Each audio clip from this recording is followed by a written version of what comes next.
This is SOBOTECH. It's around about half, or in the middle, half of the building, and it certainly is the heart of the operations. And there are three distinct areas here. The first one I wanted to talk about where the monitors are.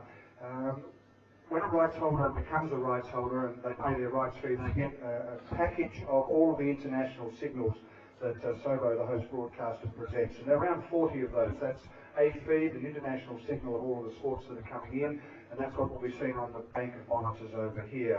So we'll be able to monitor the signals that we are providing to each of the broadcasters that have purchased the rights. And over on that side over there will be 40 monitors. In the large section here in the middle, there's another 280 monitors, and what we'll be able to see here is the quality of the signals that are coming back from all of the venues, and any of the rights holding broadcasters that have elected to add to our coverage by putting a camera either in a mix zone where they want to do an interview, or they may have a unilateral camera at a venue to add to the international signal.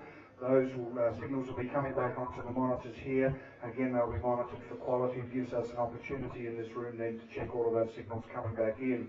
And finally, down on the left-hand side of the building, there's another bank of monitors, 140 of those, and that's the transmission centre, and that's where all the signals and feeds from all of the broadcasters are going back on-air program feeds to their respective studios and countries. They're either going terrestrially through Telstra or through the satellite farm here.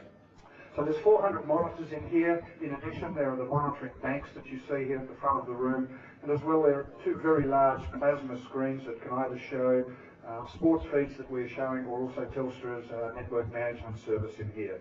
So we have a transmission centre, distribution centre, contribution centre here in SOBOTECH.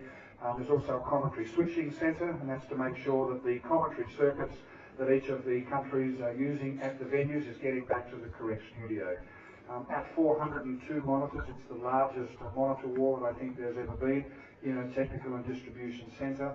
Again, the heart of the IBC in here, SOBOTECH. There are other areas within here that are behind the walls. The reason for the glass at the front is that this will become quite a very popular viewing area when we do tours at games time. There are some tours of the IBC, and as you said before, although this is a working broadcast facility, at least this is one area that is not behind closed doors, and you'll be able to get it and see from behind the glass there at games time, get an idea of